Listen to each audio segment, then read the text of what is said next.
Bagi yang belum tahu aja teman-teman, cara mereset histori kerusakan, setting mode 1 dan reset throttle body untuk motor Beat ya teman-teman. Kadang motor Beat itu rota udah diganti, injektor udah bersih, busi udah diganti, masih tetap berebet. Biasanya tuh perlu setting mode dan hapus histori kerusakannya teman-teman. Dan lebih bagusnya lagi reset throttle bodinya. Gimana caranya? Tonton terus videonya. Bagi yang belum tahu aja ya teman, kalau udah yang pro tolong di skip. Dan ini mumpung ada medianya, kita akan mereset histori kerusakan teman-teman. Coba kita lihat ya. Tadi udah saya copot sensor EOT nya biar lampu cek engine-nya nyala dan menyimpan histori kerusakan. Sebelumnya ini motor normal-normal aja. Kita jumper dulu kabel songket DLC yang ada di sini. Kalau untuk Beat ESP ada dekat aki ya.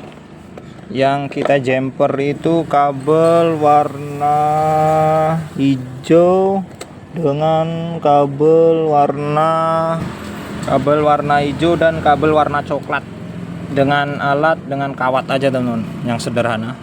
Kabel warna hijau dan kabel warna coklat ya teman-teman, kita jumper hijau dengan coklat. Ingat, hijau dengan coklat kita jumper atau kita sambungin. Langsung kita lihat di speedometernya, di lampu cek engine-nya teman-teman.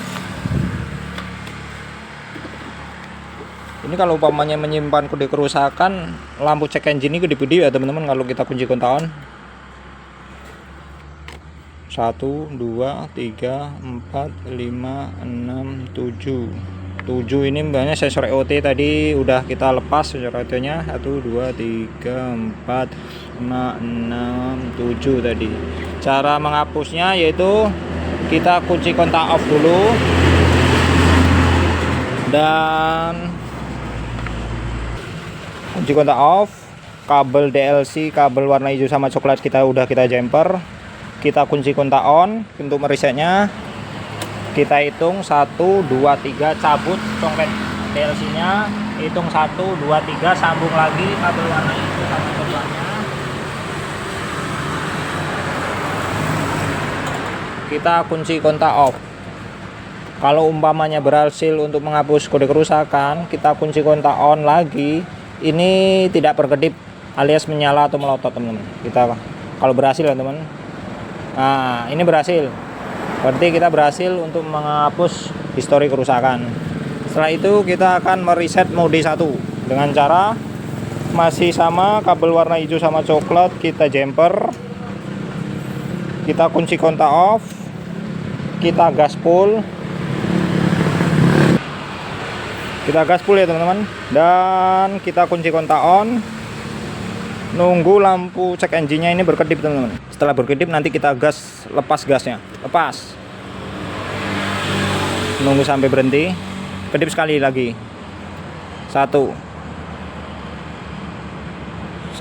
Ini mode 1 ya teman. Kalau standar Indonesia mode 1. Kalau mau setting mode 2 itu emang agak berebet. Biasanya itu kalau berebet itu dia nyeting sendiri ke mode 1 mode 2 otomatis. Kalau untuk setting mode 2 nya sama aja, kita kunci kontak off, kita gas full, kita kunci kontak on, tunggu dia berkedip.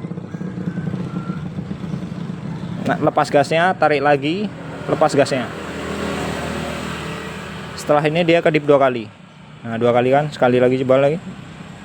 1 2. Ini mode 2. Ini motor tetap berebet kalau umpamanya kita gas. Kita akan setting mode 1 karena standar Indonesianya. Kita ulangi lagi untuk setting mode 1-nya. Kita kunci kontak off, kita pelintir gasnya full, kita kunci kontak on, nunggu cek engine-nya berkedip, nanti kita lepas gasnya. Lepas gasnya. Dan ini untuk mode 1-nya udah berhasil, karena di Indonesia biasanya settingnya mode 1. Kalau mode 1, mode 2 dan mode 3 biasanya berebet motornya. Oke, untuk mode 1-nya udah selesai. Kita akan reset throttle bodinya. Untuk reset throttle bodinya, kabel DLC-nya masih kepasang, kabel warna hijau dengan coklatnya masih ke jumper. Kita lepas songket EOT-nya di sini. Kalau untuk bit EOT, kalau untuk yang ada radiatornya itu ECT ya teman-teman, sensor yang ada di radiatornya. Ini kita lepas. Ini ada kabel, 2 buah kabel. Ini yang kita jumper teman-teman. Udah kita jumper ya teman-teman. Ini kita jumper. Kemarin kan cuma 2 buah kabel yang masuk EOT. Kita jumper. Kita masuk lagi ke speedometernya teman-teman. Dan kita lihat untuk speedometernya, kita lihat untuk kedipan, cek engine-nya lagi. Nanti kalau pamannya kunci kontak on, kita hitung 1 sampai 2 3, kita cabut songket jumperan sensor EOT dan kita hitung lagi 1 2 3 4 5, kita kunci kontak off untuk reset throttle bodinya teman-teman. Kita coba. Kita kunci kontak on. Kita hitung 1 2 3, cabut sensor EOT-nya, jumperannya. Kita hitung 1 2 3 4 5, kunci kontak off. Ini udah berhasil untuk reset throttle bodinya teman-teman. Setelah berhasil sensor throttle bodinya udah terreset, kita pasang lagi sensor EOT-nya. Udah terpasang untuk songket EOT-nya. Coba kita cek. Lampu cek engine-nya nyala bagus, masih menyala terus, berarti menandakan tidak menyimpan kode kerusakan. Kita kunci kontak off lagi. Kita cabut jumperan songket DLC-nya teman-teman. Dan coba kita tes hidup. Kita kunci kontak on.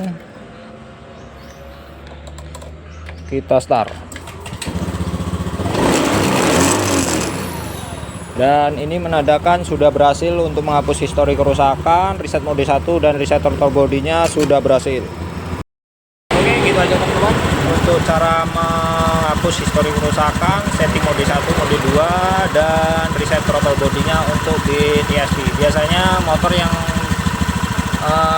berubah sendiri untuk settingan modenya itu sensor yang ada di knalpot, dekat knalpot itu ya teman-teman, sensor oksigennya itu kotor, itu yang mengakibatkan setting modenya bisa berubah sendiri dan perlu diatur ulang kembali. Oke, tonton terus channel Ana Motor untuk mendapatkan info motor seharian.